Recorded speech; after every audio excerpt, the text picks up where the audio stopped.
All right, thank you very much for having me. So I'm going to talk about the complexity of polynomial packing. So the problem is we're given a bunch of polyominoes, and we would like to determine whether or not this set of polynomials can be packed to form a given target shape, and we can use each piece from a set once. And so in this case, my target shape is a 3x7 rectangle, and what I'm most concerned about is the height of this target shape. So there's been a lot of prior work, of course, on the complexity of this problem, in particular some work by the Mains, which was presented at a previous gathering for Gardner. So what do I mean when I say packing polynomials into a 3x n box is as hard as it gets? What do I mean by as hard as it gets? Well, what I mean is if you look at this problem of packing polynomials into a 3x n box, then if you look at the problem of packing them into a 2x n box, this problem is in some sense easier. And if you look at the problem of packing them into any other arbitrary shape, then this is roughly equally as hard.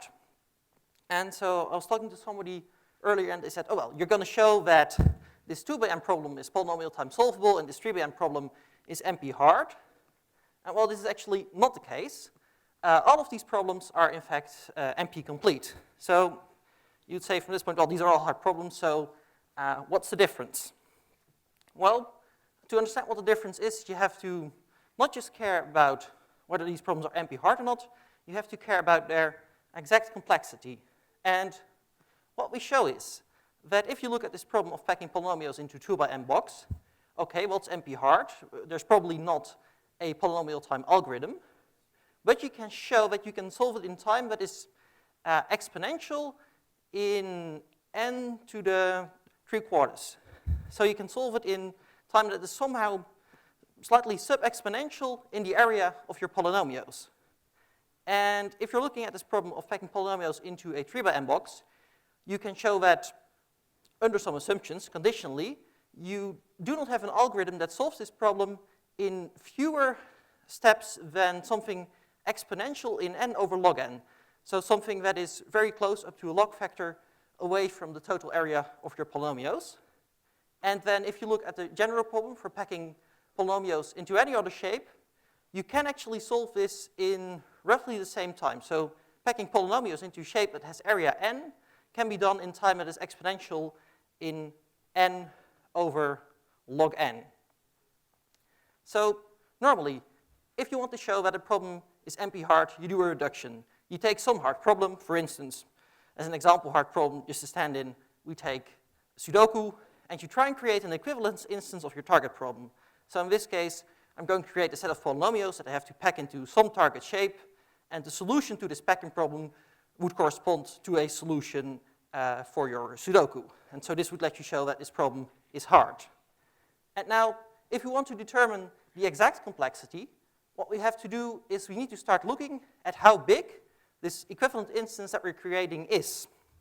Suppose that I have some hypothetical reduction from some hard problem, and if my hard problem instance has size n, maybe if I reduce this to polynomial packing into a 2x n rectangle, then I'll need to use very many polynomial pieces. I'll need to use maybe n to the 25 pieces to get this to work. Whereas maybe if instead I allow myself to reduce to polynomial packing for a 3x n rectangle, I can get away with using far fewer pieces. So this problem, it allows me to encode my original problem that I'm reducing from far more efficiently.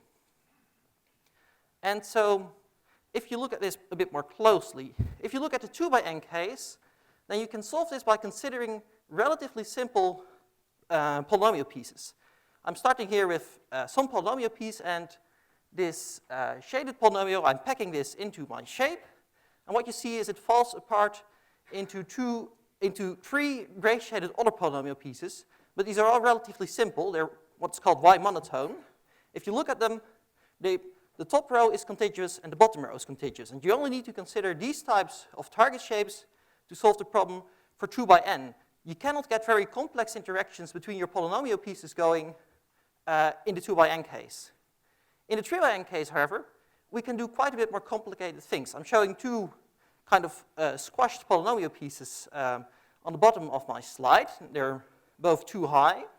And these pieces fit together, but they fit together in quite a complex way. And I'm using something that corresponds to bit strings. And this allows me to encode very much more efficiently how these pieces are supposed to interact. And this is where the difference in hardness comes from. Here's a sketch of how the reduction works. It's really quite simple. It's quite elegant. I can explain it in like 7 minutes. So if you're interested, please come and talk to me. So, well, appreciate this picture for one more second. That shows that you cannot do any better than 2 to the n over log n. And, well, that's it. Thank you very much for your attention.